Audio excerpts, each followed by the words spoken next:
s'efface quand mon cœur traverse le feu. Une autre voix quand tout sombre autour de moi.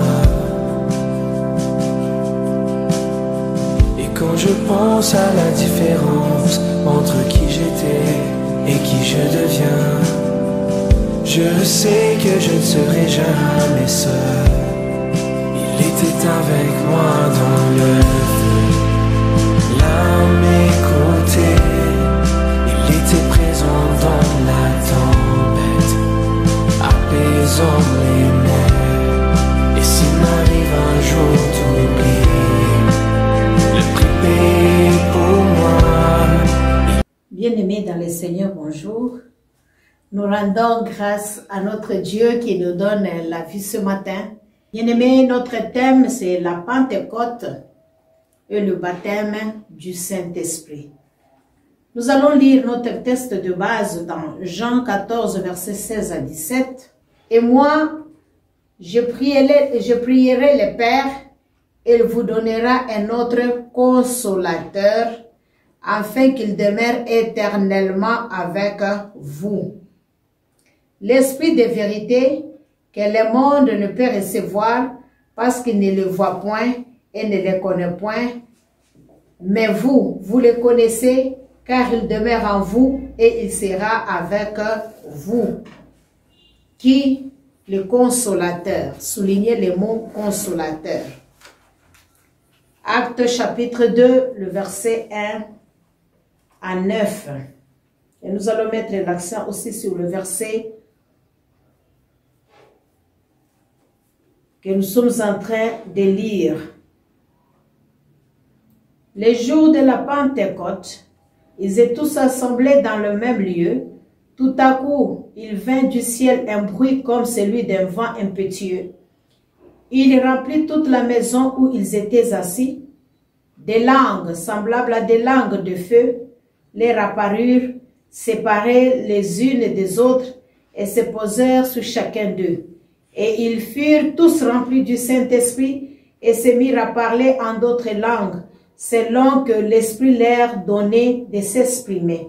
Or, il y avait en ce jour à Jérusalem des Juifs, hommes pieux, de toutes les nations qui sont sous le ciel. Au bruit qu'il eut lieu, la multitude accourut, et elle fut confondue, parce que chacun les entendait parler dans sa propre langue.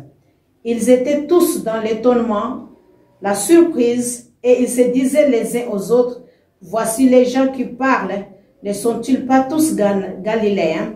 Et comment les entendons-nous dans notre propre langue, à chacun dans notre langue maternelle? » Athès, Médès, Alamite, ceux qui habitaient la Mésopotamie, la Judée, la Cappadoce, les ponts, l'Asie, la Phrygie, la Paphilie, l'Égypte, les territoires de la Libye voisine de Cyrène, et ceux qui sont venus de Rome, juifs et prosélytes, crétois et arabes. Comment les entendons-nous parler dans nos langues de merveilles de Dieu? Bien-aimés, nous sommes en train de parler de la Pentecôte et du baptême du Saint-Esprit. Nous voulons voir d'abord ce que signifie la Pentecôte. Lorsque nous avions lu les Écritures, bien-aimés, nous venons de voir que Jésus-Christ, après sa mort, il est ressuscité et il a demandé aux disciples de ne pas quitter Jérusalem, de rester à Jérusalem jusqu'à ce que le Saint-Esprit surviendra sur eux, descendra sur eux. Alors les disciples ont obéi parce qu'ils ne devaient pas sortir, aller travailler, sans d'abord, n'est-ce pas, être baptisés par le Saint-Esprit, sans recevoir la puissance qui va les accompagner dans la mission qu'ils devaient accomplir. Alors, la Pentecôte, c'est une fête chrétienne qui commémore la descente de l'Esprit sur les apôtres. Nous pouvons dire que c'est le 50e jour après la Pâque. On peut aussi dire que c'est la 7e semaine après le dimanche de Pâques, lorsqu'on est en train de compter les jours. Donc la fête de Pentecôte est une fête importante, étroitement liée, n'est-ce pas, à Pâques et à l'Ascension. Elle célèbre l'effusion, n'est-ce pas, du Saint-Esprit. Et c'est là, c'est Christ lui-même qui a promis aux disciples qu'ils doivent attendre que le Saint-Esprit puisse venir. C'est que les disciples ont reçu, n'est-ce pas, dans la chambre haute, n'est-ce pas, les jours de la Pentecôte, c'est le Saint-Esprit de vérité que le monde ne connaît point, mais vous, vous le connaissez, car il demeure en vous. Il va rester en vous. Il va être avec vous. Il va vivre avec vous. Il sera en vous. Et Jésus-Christ dit, il ne va pas nous laisser des orphelins. Alors, il s'en va et il va envoyer, n'est-ce pas, les consolateurs. Bien-aimés, lorsque nous regardons le travail de Jésus-Christ, Christ est venu, c'est pour nous réconcilier avec le Père. Il est venu parce que l'homme a chuté. L'homme n'a pas pu garder les commandements de Dieu. L'homme n'a pas observé la parole que Dieu lui a dit dans le jardin d'Éden. Alors cet homme, par la nature pécheresse, par la chair, il n'a pas pu, bien aimé, marcher conformément à la volonté de Dieu. Et Dieu, nous regardant, il a vu que la chair que nous avons, la chair qui est déchue, la chair qui nous empêche, n'est-ce pas, à faire la volonté de Dieu, il nous faut l'Esprit de Dieu pour que nous puissions vraiment marcher selon la volonté de Dieu et faire cette volonté de Dieu-là, comme Dieu le veut, et lui appartenir, lui obéir, parce que Dieu, il a créé l'homme, il veut être en communion avec l'homme, il veut parler avec l'homme chaque jour. Alors, il ne peut pas nous laisser dans cet état-là. Il est venu par son amour lui-même. Il est venu encore nous chercher dans cet état-là. Alors, quand Christ a pris la chair, il a compris, bien aimé, notre faiblesse. Il a compris ce qui nous manque. Pourquoi nous n'arrivons pas à obéir à Dieu, à faire la volonté de Dieu? Alors, il a compris que la chair que nous avons, la chair est faible. Alors, il nous faut l'Esprit de Dieu. Et c'est comme ça qu'il a dit, en voyant le monde, en nous regardant nous-mêmes dans notre état pécheresse, dans notre chair, il a dit, vous ne resterez plus à la merci de l'ennemi, vous ne resterez plus dans l'état d'obéir à Satan, vous ne resterez plus encore dans cet état où il est en train toujours de vous tromper, de vous parler, de vous détourner de Dieu. Je m'en vais et vous ne resterez pas des orphelins, je viendrai à vous. Et quand je viendrai, c'est dans l'esprit du Saint-Esprit, dans la puissance du Saint-Esprit, l'Esprit du Père va habiter en vous. Vous les connaîtrez. Le consolateur, il sera avec vous. Voilà, bien aimé, pourquoi le Saint-Esprit est venu maintenant. Nous voyons que après la résurrection, le Seigneur recommande les disciples d'attendre maintenant à Jérusalem, n'est-ce pas, dans la chambre haute, de ne pas sortir. Lorsque vous lisez le chapitre 2 de 1 à 9, nous avions vu qu'il recommande, il lui demande aux disciples de ne pas quitter Jérusalem, de ne pas se précipiter à travailler, mais de rester à Jérusalem. Et nous voyons aussi que ces disciples, ils ont accepté Christ, ils ont accepté de marcher selon la volonté de Dieu bien-aimé. Mais ils n'avaient pas encore la puissance, ils n'étaient pas encore revêtus de la puissance du Saint-Esprit. Alors ils devaient rester, attendre à Jérusalem jusqu'à ce que le Saint-Esprit descendra sur eux. Les consolateurs dont on nous parle, on l'appelle, n'est-ce pas, les paraclés, les réconforts, l'aide. Il est la personnalité divine. C'est lui qui donne le commandement, qui nous aide à garder et à observer les commandements. Il nous guide, comme j'ai dit, et il nous réconforte. Il justifie, il parle de Jésus-Christ.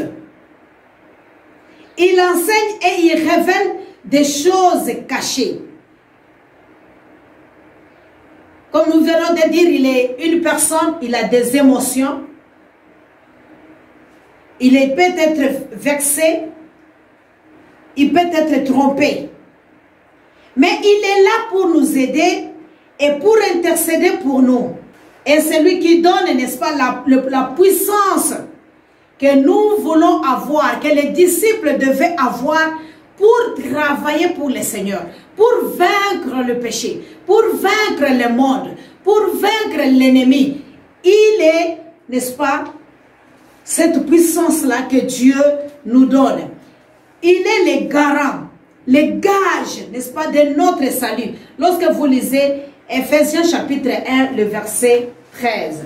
Oui. En lui, vous aussi, après avoir entendu la parole de la vérité, l'évangile de votre salut, en lui vous avez cru et vous avez été scellés du Saint-Esprit qui avait été promis. Bien-aimés, après avoir entendu l'évangile, la parole de la vérité, de votre salut.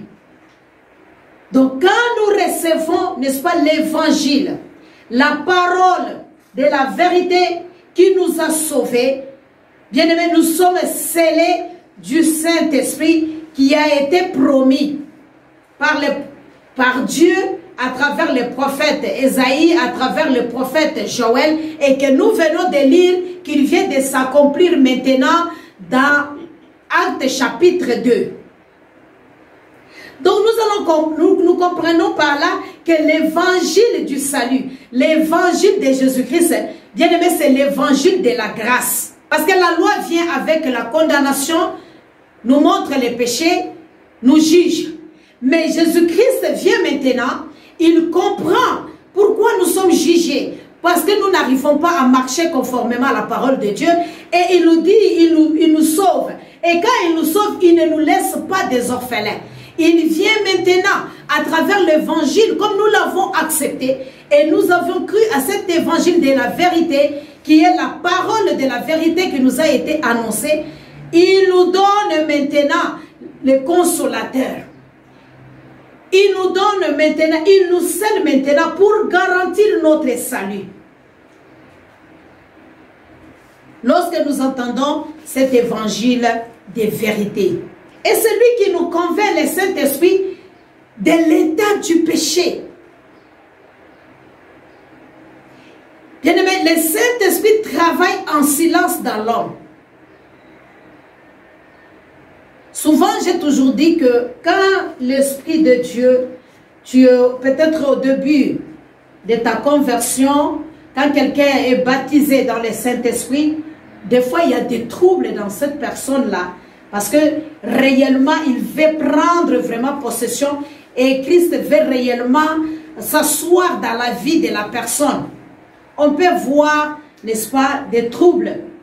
La personne peut être tombée, tout ça. Mais si cet esprit-là continue à faire des troubles dans la vie de quelqu'un, à agiter la personne tout le temps, malgré les années, dans la foi, quelque part, moi je dis, ce n'est pas l'Esprit de Dieu.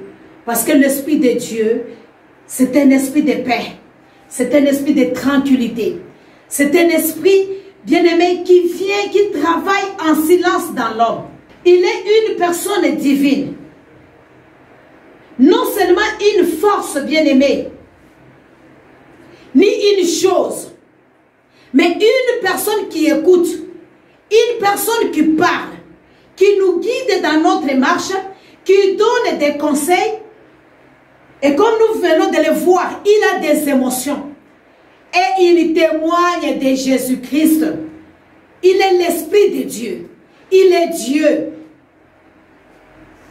Dans sa divinité. Il parle de Dieu. Il est égal à Dieu le Père, Dieu le Fils. Il est Dieu. Il est éternel. Il est omnipotent. Il est omniscient. Il est omniprésent.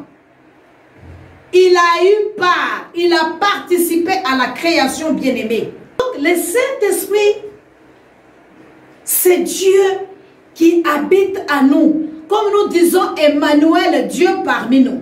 Dieu habite à nous. Et quand nous avions lu les Écritures, on nous dit le monde ne va pas les connaître. Mais nous les connaîtrons. Parce qu'il habite à nous, parce que nous l'avons reçu lors de notre, n'est-ce pas, conversion. Nous voyons maintenant le baptême du Saint-Esprit. Lorsque nous parlons de baptême, le terme signifie immersion, être plongé, submergé, profondément, n'est-ce pas, dans l'eau. Et de la même manière, lorsque nous recevons, nous sommes baptisés par le Saint-Esprit, il remplit notre cœur. Le baptême d'eau dont Jean est en train de parler, dans Jean, n'est-ce pas, chapitre 1. Ça, c'est le baptême qui se fait par l'extérieur de notre corps, par l'eau. Mais Jean-Baptiste était en train de parler de ça, le baptême d'eau pour préparer l'arrivée de Christ. Et Christ, quand il vient, il ne nous baptise pas seulement d'eau, mais il nous baptise en esprit. Donc, dans notre être intérieur, nous sommes immergés par cette présence du Saint-Esprit. Nous sommes immergés, submergés par la puissance de Dieu, par la présence de Dieu. Alors, ce n'est plus nous qui vivons, c'est Christ qui vit en nous à travers son esprit, qui est le Saint-Esprit. Donc, il est présent, comme il a dit, dans notre vie de chaque jour. Être baptisé par le Saint-Esprit, lorsque nous lisons les Écritures, nous voyons Jésus-Christ lui-même parler de cela. Dans Acte 1, n'est-ce pas, le verset 5 dont nous avions lu encore. Jean a baptisé d'eau, c'est Jésus-Christ qui est en train de parler, n'est-ce pas, aux disciples à Jérusalem. Jean a baptisé d'eau, mais vous, dans peu de temps, vous serez baptisés du Saint-Esprit. Et cette promesse n'était pas seulement sur les apôtres, mais ça continue jusqu'aujourd'hui dans nos vies. Le Saint-Esprit baptise ceux-là qui acceptent Christ comme Seigneur et Sauveur. Ceux-là qui croient à la parole de la vérité qu'on a annoncée. Alors, même les apôtres, n'est-ce pas, Pierre a parlé de ça lorsque vous lisez aussi Acte 11, le verset 15. Lorsqu'il était en train de parler, l'apôtre Paul, il était en train d'enseigner la parole de la vérité. Le Saint-Esprit est descendu sur eux, sur les gens qui l'écoutaient, comme sur eux-mêmes les apôtres, sans distinction. C'est le même esprit, c'est la même puissance. Bien-aimés, vous allez voir que l'Esprit de Dieu est puissant. Il n'y a pas d'ombre de variation. Et l'apôtre Paul est en train de parler de cela aussi dans 1 Corinthiens chapitre 12, le verset 13. Donc le même esprit, nous avions été abreuvés par le même esprit. Bien-aimés, il n'y a pas de changement. De la même manière que les apôtres ont expérimenté la puissance du Saint-Esprit dans leur vie, c'est de la même manière que nous aussi, nous expérimentons cela. Nous sommes baptisés de la même manière. Il n'y a pas de changement. Et vous allez voir que la première fois, on reçoit. Ça, c'est la première expérience. Lorsqu'on accepte Christ comme Seigneur et Sauveur, nous sommes scellés. Automatiquement, tu reçois le Saint-Esprit. Automatiquement, tu as ce cachet-là dans ta vie.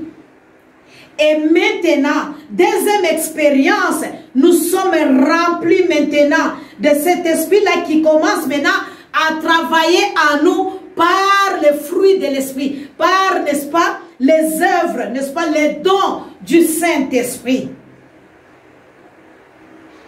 Alors, le baptême du Saint-Esprit est une promesse que Dieu a promis à tous les croyants. Dans Luc 24, verset 49, vous allez lire. Restez dans la ville jusqu'à ce que vous soyez revêtus. Donc quand le Saint-Esprit nous est donné, la puissance de l'Esprit de Dieu, nous devenons revêtus. Si nous les recevons, si nous avons cela, nous sommes revêtus de la puissance d'en haut. C'est pourquoi Christ les a demandé de ne pas s'éloigner de Jérusalem lorsque vous lisez Acte 1, verset 4. D'attendre ce que le Père avait promis, ce que je vous ai annoncé, l'air dit-il. Jean baptisait d'eau, mais vous, dans peu de jours, vous serez baptisés du Saint-Esprit. Alors, le baptême du Saint-Esprit nous sépare et nous aide à faire, n'est-ce pas, des expériences, n'est-ce pas, à la nouvelle naissance avec Dieu. Et dans notre vie de chaque jour, dans notre marche chrétienne, l'expérience, n'est-ce pas, de cette naissance nouvelle, de cette nouvelle naissance, avec le Saint-Esprit, nous commençons à expérimenter la puissance. Lorsque nous lisons Actes chapitre 2, les versets 1 à 4, gloire au Seigneur. Bien-aimés, nous venons de voir ici que les disciples étaient avec Christ, ils avaient vraiment cru à la parole de Dieu. Mais ils n'étaient pas encore baptisés dans le Saint-Esprit. Donc c'est possible, même de nos jours, qu'il y ait des gens qui sont dans l'église, les gens qui se disent chrétiens, mais qui ne sont pas encore baptisés du Saint-Esprit. Lorsque vous lisez Actes chapitre 8, verset 14 à 17, nous voyons les chrétiens, n'est-ce pas, de Samarie. Ils étaient nés de nouveau, baptisés d'eau. Mais nous voyons que c'est quand Pierre, n'est-ce pas, et Jean ont prié sur eux qu'ils ont reçu le Saint-Esprit. C'est possible que tu puisses accepter Jésus-Christ comme Seigneur et Sauveur, mais la manifestation, être revêtu de cette autorité-là, tu ne l'as pas encore expérimenté. Lorsque vous lisez Actes chapitre 10, 44 à 48, ils étaient des païens, mais ils ont entendu la bonne nouvelle, la parole de vérité. Bien-aimés, mais le Saint-Esprit n'était pas encore en action dans leur vie, ne se manifestait pas encore dans leur vie. Ils étaient déjà des croyants, ils étaient déjà des chrétiens, mais il a fallu qu'on leur parle du Saint-Esprit et tout d'un coup, ils ont reçu, n'est-ce pas, le Saint-Esprit par la prière, n'est-ce pas, de Pierre. Lorsque nous lisons Acte 9, versets 17 et 18, nous voyons aussi l'apôtre Paul. Ici, nous voyons, c'est un autre cas. Nous venons de parler des gens qui acceptent Christ avant et qu'ils reçoivent le Saint-Esprit après. Mais ici, c'est le contraire. Nous voyons que l'apôtre Paul était né de nouveau, n'est-ce pas? Il était scellé de l'Esprit. Mais la manifestation, la puissance, être revêtu de l'Esprit de Dieu est venue après avoir été, n'est-ce pas, sous l'autorité d'Ananias, qui a prié pour lui et sur lui. Et après, nous voyons maintenant que l'apôtre Paul a reçu le Saint-Esprit. Automatiquement, lui aussi. Et le baptême est venu avant. Mais par contre, nous voyons qu'il y a des gens qui ont été baptisés avant, mais qui n'ont pas reçu le Saint-Esprit.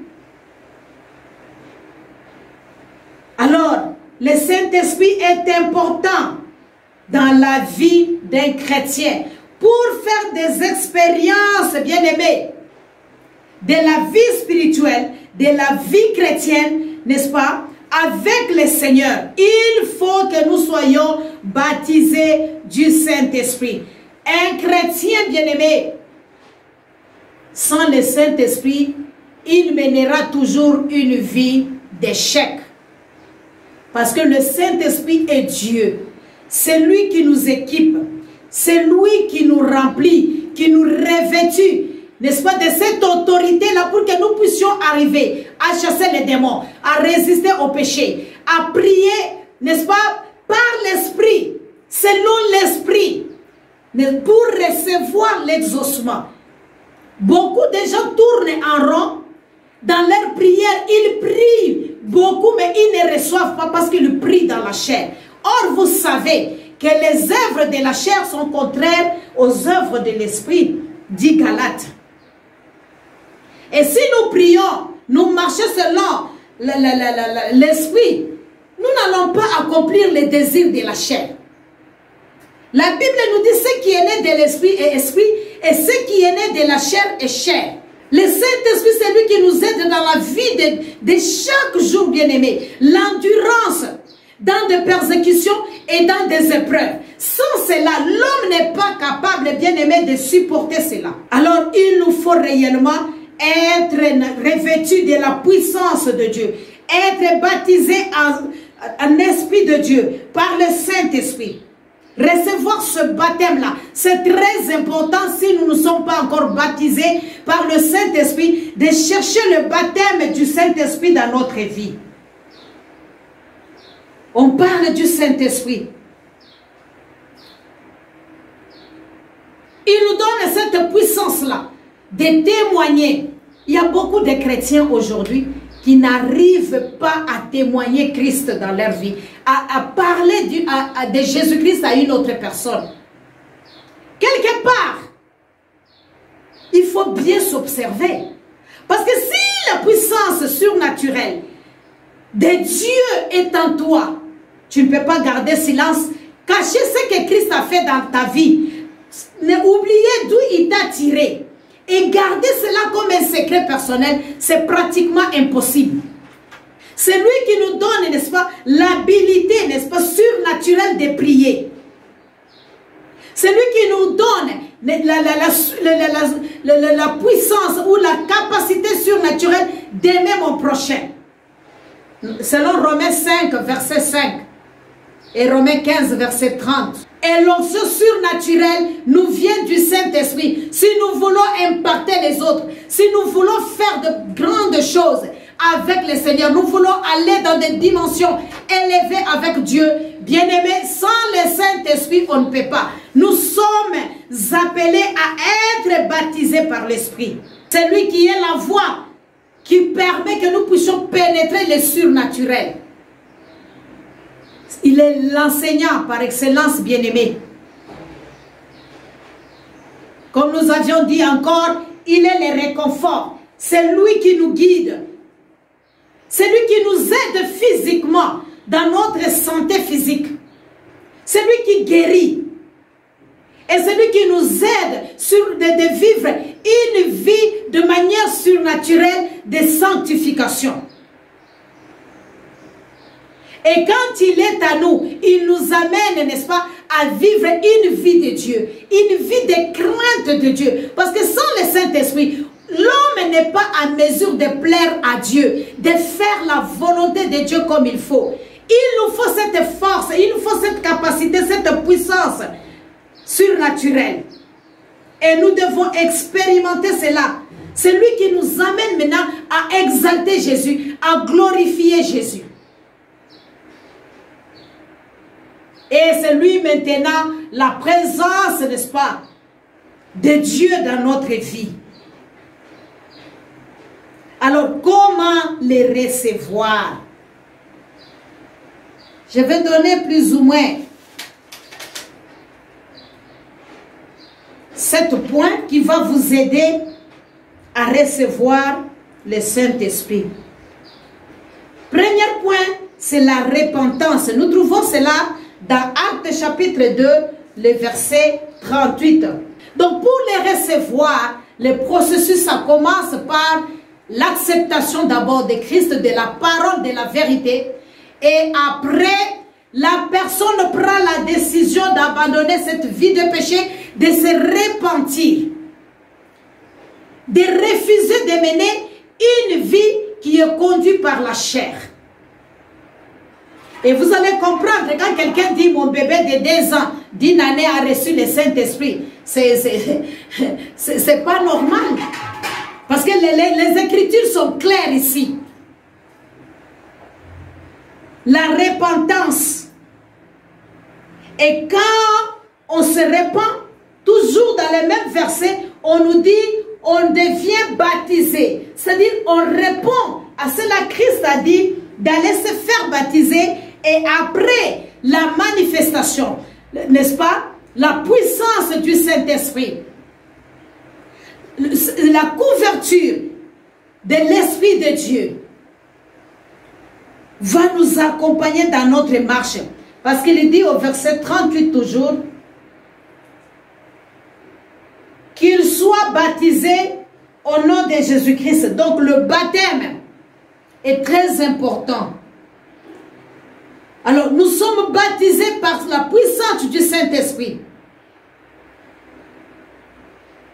C'est à ce moment-là que nous allons recevoir cette puissance du Saint-Esprit. Quand nous nous repentons, nous acceptons la parole de Dieu, les baptêmes d'eau, le Saint-Esprit va agir maintenant à nous, va se manifester à nous. Ça, c'est la deuxième chose.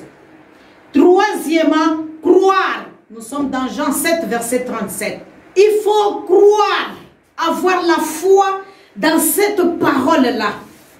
Avoir la foi pour recevoir le Saint-Esprit. Il y a beaucoup de chrétiens. Quand tu manques la foi, il te sera difficile, bien-aimé, de vivre, d'expérimenter, n'est-ce pas, la manifestation, la puissance du Saint-Esprit. Ça demande la foi. Croire que la parole de Dieu est vérité. Croire que l'Esprit de Dieu est vivant. Croire réellement que tu as besoin de lui. Qu'il agisse dans ta vie. Croire à cette parole-là. Quand tu crois à la parole de Dieu, bien-aimé, ça va s'opérer, ça va se faire comme tu crois. Il te sera fait selon ta foi, n'est-ce pas? Quatrièmement, demandez avec foi. Nous avions lu dans Luc chapitre 11, verset 3. Il faut le demander. Si tu es un chrétien, tu n'as pas l'expérience avec le Saint-Esprit. Voilà comment tu peux les recevoir. C'est le demander. Répands-toi. Sois baptisé. Crois à la parole qu'on t'annonce comme troisième chose. Quatrièmement, demande avec foi. Et Jacques est en train aussi de le dire. Jacques chapitre 1, verset 6 à 8. Donc nous devons avoir la foi. Prier. Avoir confiance dans cette parole. Croire réellement dans tout notre cœur que ce que nous prions, ce que j'ai demandé, je vais les recevoir. Et cinquièmement, c'est-à-dire tu dois maintenant marcher dans l'obéissance. Conduis-toi dans l'obéissance de la parole à la parole de Dieu et tu verras maintenant la puissance du Saint-Esprit agir en toi. Nous devons maintenant marcher en obéissant à Dieu, à ne pas marcher selon les désirs de la chair, mais à croire que nous sommes sauvés comme des membres de la justice et justifiés par ce que Christ a fait. À ce moment-là, l'Esprit de Dieu, nous serons revêtus de cette puissance de Dieu, de cette présence divine. Nous serons revêtus de la puissance du Saint-Esprit. Nous serons baptisés du Saint-Esprit. Nous devons maintenant appartenir à Dieu totalement. Parce que si nous menons une vie de mélange, on n'est ni chaud, on n'est ni froid. Le Saint-Esprit ne peut pas, n'est-ce pas, travailler à nous, ne va pas agir à nous. Et il nous sera difficile d'être baptisés si nous n'abandonnons pas la vie du péché. Nous devons nous détourner. Nous devons changer. Nous devons prendre la décision, bien-aimés, de refuser la chair, de résister à la chair et ses œuvres. À ce moment-là, nous serons revêtus. C'est une expérience, bien-aimés, non pas seulement pour les apôtres, même de nos jours. Nous avions lu dans Actes. On nous a dit, vos jeunes gens, vos vieillards, le don de l'Esprit va agir en vous. Et on nous a dit, nous allons voir des prodiges, des miracles, des guérisons, des œuvres puissantes qui vont s'opérer dans notre vie de chaque jour avec avec le Saint-Esprit. Alors Jésus-Christ était en train de dire toutes ces choses à ses disciples. Les disciples étaient aussi en train de dire à tous ceux qui les écoutaient. Et la Bible nous dit, Dieu, Jésus-Christ a dit cela à ses apôtres parce qu'il n'était pas encore glorifié. Il fallait qu'il parte. Raison pour laquelle les disciples n'avaient pas encore le Saint-Esprit. Il les a demandé d'aller dans la chambre haute, d'attendre dans cette chambre. Après 50 jours, bien-aimés, après la Pâque, Christ est ressuscité, Christ est monté au ciel. Oh, l'ascension, il est parti. Maintenant, il revient. L'Esprit de Dieu, ce qu'il a promis, c'est lui qui va faire, qui va continuer la mission de Jésus sur la terre, à être ensemble avec ses disciples et être ensemble avec ceux-là qui ont cru. Bien-aimés, voilà, maintenant le Saint-Esprit va venir parce que Christ n'était pas encore glorifié. Et maintenant, Christ est glorifié, il est parti. Le Saint-Esprit est descendu. La raison de la Pentecôte, la raison que nous devons fêter, la raison que nous devons célébrer, la raison que nous devons nous réjouir, nous les enfants de Dieu, nous qui sommes sauvés au moyen de la foi, par l'œuvre que Christ a accomplie à la croix, nous devons maintenant nous réjouir parce que le consolateur est venu. Bien-aimés, le consolateur, le paraclet, l'avocat. Bien-aimés, quand vous allez dans des parquets, chaque accusé, il doit toujours avoir quelqu'un qui va le défendre. Un avocat qui va parler. Parce que toi-même, tu ne connais pas des lois. Tu risques, même si tu as raison, de perdre cette raison-là. C'est pourquoi il nous dit, même si on vous accuse, ne vous agitez pas, ne vous inquiétez pas, ne vous étonnez pas de quoi vous allez parler. À l'instant, Christ, le Saint-Esprit, lui-même vous communiquera ce que vous devez dire. En d'autres termes, il parlera à votre place. Il vous justifiera. Il vous défendra. Il parlera pour vous. Et c'est le travail qu'il est en train de faire auprès du Père. C'est pourquoi on nous dit, c'est lui qui prie à travers nous, par des soupirs inexprimables. Parce que nous ne savons pas prier. Nous ne connaissons pas la profondeur de Dieu, la pensée de Dieu. Alors quand l'Esprit vient à nous, bien-aimés, à ce moment-là, il est devant le Père. Il dit oui, à cause des Higuettes. Il prend les paroles. Il dit des paroles que Dieu veut entendre. Il retourne la parole de Dieu. Parce qu'il a été au commencement. Il a participé à la création. À ta création et à ma création. Il sait réellement ce que nous avons besoin. Et il sonde les profondeurs de Dieu. Il connaît la pensée de Dieu. Il connaît ce que Dieu veut. Il connaît ce qui est meilleur pour toi et pour moi. À ce moment-là, il fait des prières avec des soupirs inexprimables. Ce que Dieu veut, les soupirs inexprimables du Saint-Esprit qui prie à travers nous. Bien-aimé, quand il crie à ma Père, oh, il dit voici ta fille, voici ton fils, voici ton enfant. Il est en train de chercher ceci ou cela. Il a tel problème. Il est acculé. Il est accusé. Il a des problèmes. Il est condamné. Il est jugé. Il est combattu. Il subit des échecs. Oh, fini. Il a la stérilité. Il a tel problème. Il est en train de parler à ta faveur. Et quand il parle, bien-aimé, il ne va pas échouer parce qu'il connaît déjà la pensée de Dieu. C'est pourquoi nous prions. Quand nous prions, nous ne savons pas de quoi prier. Nous ne savons pas demander réellement selon le cœur de Dieu, selon la volonté de Dieu. Et le Saint-Esprit fait ce travail. Et à ce moment-là, toi tu es à l'écart. Lui, il est en train de défendre ton problème. Il est ton avocat. Quand tu es en difficulté, tu es devant deux chemins, tu ne sais pas faire le choix. Il est en train de te parler dans ton cœur. Il parle à tes oreilles. Il parle derrière toi. Il te dit voici la voie, voici la voie. Par la gauche, par à gauche, par à droite. Fais ceci, fais cela. Bien-aimé, il est en train de te guider. Et si nous avons des combats, ce n'est plus notre combat, c'est lui qui prend cela. Oh bien-aimé, la Bible dit, il est malheureux, il est dangereux de tomber dans les mains de Dieu. Et si le combat, c'est lui qui prend la commande, il est devant. Toi, tu es derrière, bien-aimé. Ce n'est plus un problème qui t'appartient. Ce n'est plus un combat pour toi. C'est le combat de Dieu. Dieu entre dans ta situation et il commence à travailler. C'est le Saint-Esprit qui fait ce travail.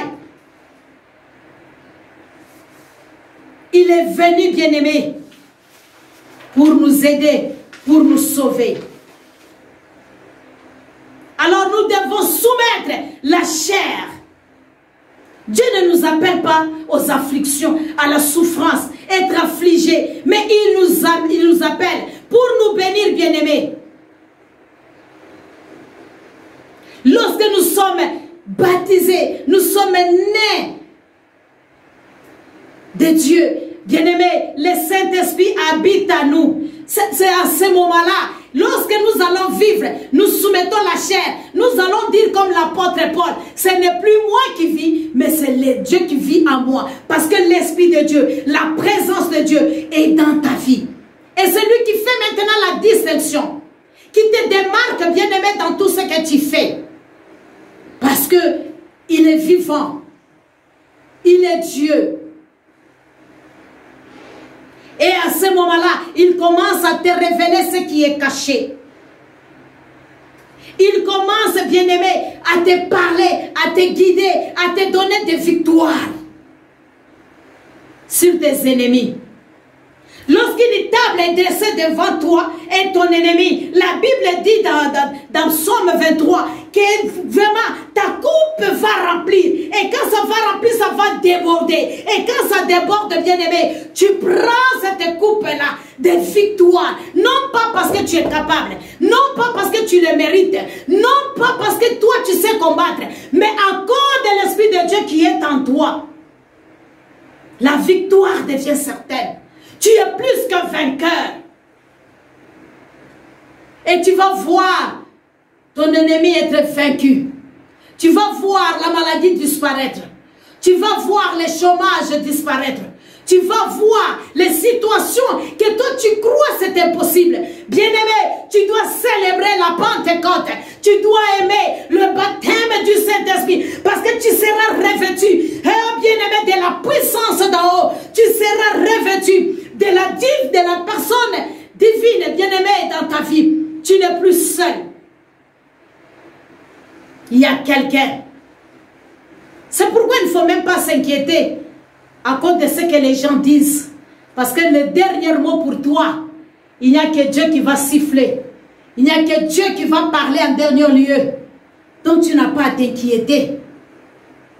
Quel que soit ce que les gens disent, leur jugement, leurs paroles, leur manque d'amour, leur haine, leur jalousie, ne t'inquiète pas. C'est lui qui est en toi est plus fort que celui qui est dans le monde. Ce qu'ils disent, c'est eux. Mais Dieu n'a pas encore dit. Dieu ne t'a pas encore chassé. Dieu ne te refuse pas. Dieu ne dit pas qu'il ne t'aime pas. Dieu ne suit pas les conseils des gens. Il est le seul qui a les derniers mots. Alors attache-toi au Saint-Esprit. Cherche le Saint-Esprit. Cherche à ce que tu sois baptisé. Je voudrais que ce soir, que tu sois revêtu. Cette journée ici, cherche à être revêtu par la puissance de l'Esprit. Parce que c'est lui qui travaille en toi, qui combat pour toi. C'est lui qui te donne des résolutions.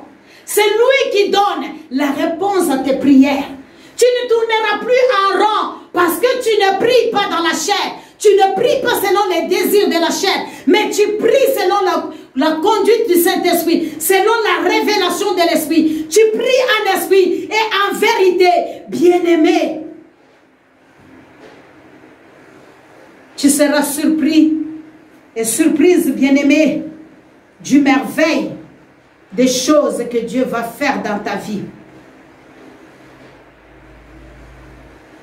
Je te conseillerais de ne pas avoir, n'est-ce pas, l'habitude de vivre une vie chrétienne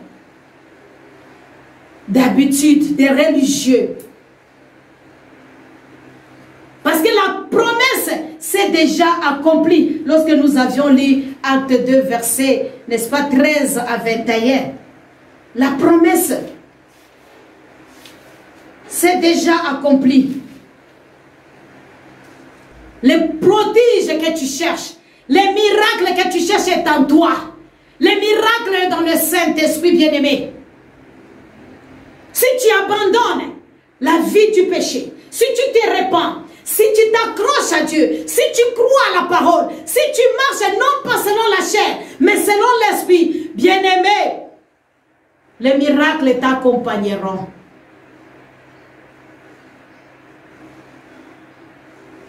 Et il dit, quiconque invoquera le nom du Seigneur sera sauvé. C'est-à-dire, il t'a rendu maintenant sacrificateur, bien-aimé. Toi-même, tu entres dans la présence de Dieu. Tu n'as pas besoin de quelqu'un d'autre. Tu n'as pas besoin d'intervention d'une personne. Tu as besoin du Saint-Esprit tout simplement. Et toi-même, tu te présentes maintenant devant Dieu en priant en esprit de tout ton cœur, de toute ton âme, de toute ta force. Dans la vérité, bien-aimé, ta prière sera exaucée. Tu verras des prodiges. Tu verras des grandes choses s'accomplir dans ta vie. Parce que la puissance du Saint-Esprit est en train d'agir en toi. C'est à ce moment-là que tu seras en mesure d'accomplir la mission. D'annoncer l'évangile. De te préoccuper du royaume de ton Père. Parce qu'on nous a dit, quand il vient, il parlera de Dieu. Il témoignera Christ. Donc tu ne le reçois pas pour t'asseoir. Tu ne reçois pas, bien-aimé, juste pour parler en langue, puis c'est fini. Oui, parler en langue, ce sont des dons, c'est la manifestation, c'est l'un des signes que la personne, n'est-ce pas, est remplie du Saint-Esprit, est revêtue du Saint-Esprit. Mais ce n'est pas tout. Si on parle en langue, mais on est toujours charnel. Si on parle en langue, on n'abandonne pas les péchés, parce que Dieu ne se répand pas de ses dons. Cela ne sert à rien.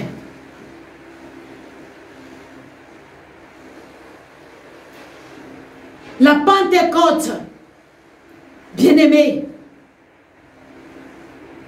nous devons célébrer cette journée. Parce que nous ne sommes plus encore au pied, n'est-ce pas, de Satan. Nous ne sommes plus les jouets de l'ennemi. Mais par contre, l'esprit qui est à nous est puissant.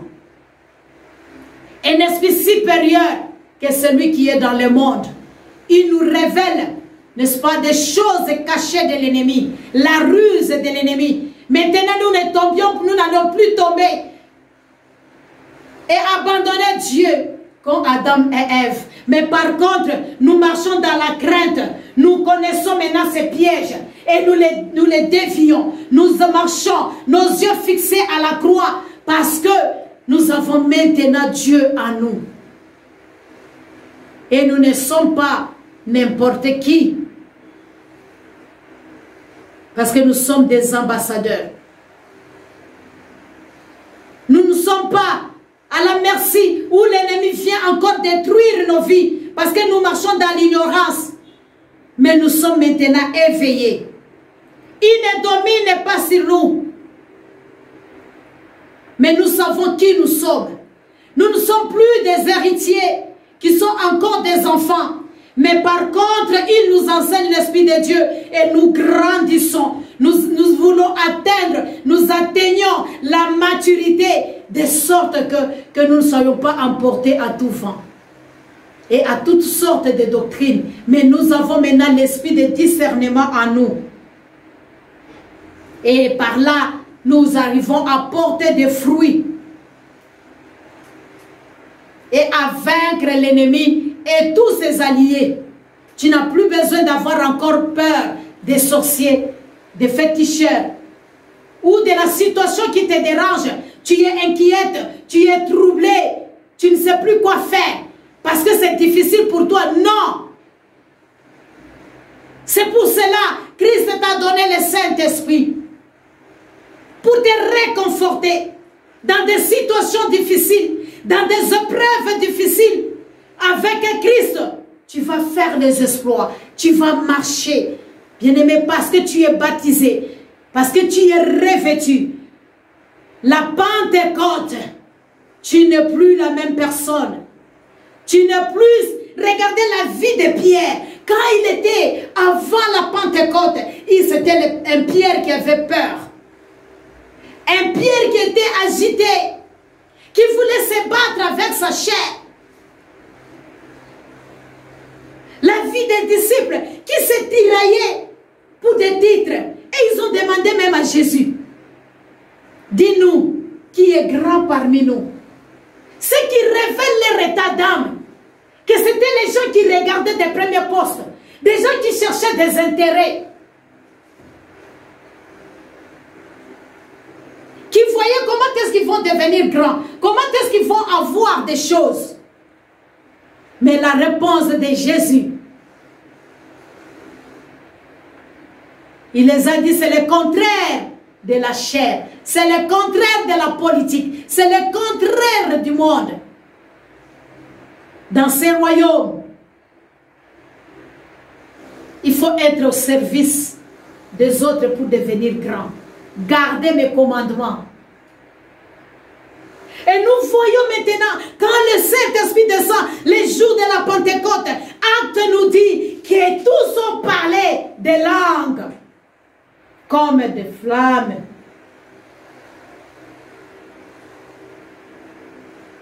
Il fut rempli du Saint-Esprit. Ils se mirent à parler en d'autres langues, selon que l'Esprit leur donnait de s'exprimer. Les langues apparurent, séparées les unes des autres, et se posèrent sur chacun d'eux. Dans la chambre haute, bien-aimée, il y avait des femmes, il y avait des hommes. Chez chacun d'eux, sans exception.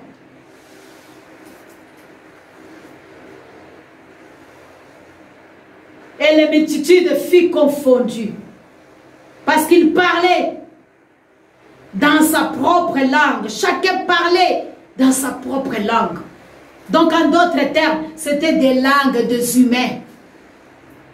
C'est pourquoi des fois, dans l'église, nous parlons toujours. Quand tu parles en langue, il n'y a pas d'interprétation. Il faut changer.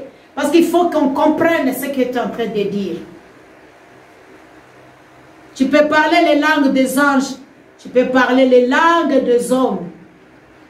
Selon que l'Esprit leur a donné à s'exprimer.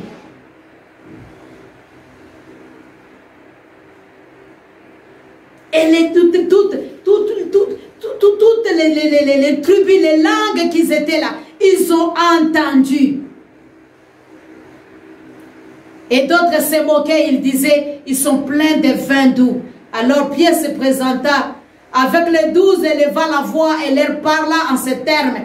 Hommes juifs, et vous tous, séjournez à Jérusalem, cherchez ceci, et prêtez l'oreille à mes paroles. Ces gens ne sont pas ivres comme vous le supposez, car c'est la 3e heure du jour. La promesse s'est accomplie, c'est que le prophète Joël avait dit. Dans les derniers jours, je répandrai de mon esprit sur toute chair. Donc toi et moi, tu fais partie, ma bien-aimée, mon bien-aimé. Tu fais partie. Ça n'exclut personne. Et là aussi, c'est clair encore. Vous voyez, il n'y a que les 12 qui ont parlé. Et les 120 qui étaient dedans, on ne les mentionne pas ici qu'ils ont parlé. Ils furent tous baptisés, remplis, revêtus de la puissance de Dieu. Ce matin, je ne sais pas qu'est-ce qui te motive à venir à l'église? Chercher des titres? Qu'est-ce qui te motive, n'est-ce pas, à te présenter devant le Seigneur? As-tu reçu le Saint-Esprit? As-tu été baptisé dans le Saint-Esprit? Si ce n'est pas le cas, l'opportunité t'est donnée. Tu dois expérimenter. C'est vrai, tu as été baptisé dans l'eau. Mais maintenant, il faut que tu sois baptisé dans l'Esprit. Car ce qui est né de l'esprit est esprit, et ce qui est né de la chair est chair. Et si nous naissons de l'esprit, nous sommes fils de Dieu. Bien-aimé, je voudrais que tu t'observes. Je voudrais que tu te demandes, as-tu reçu le Saint-Esprit?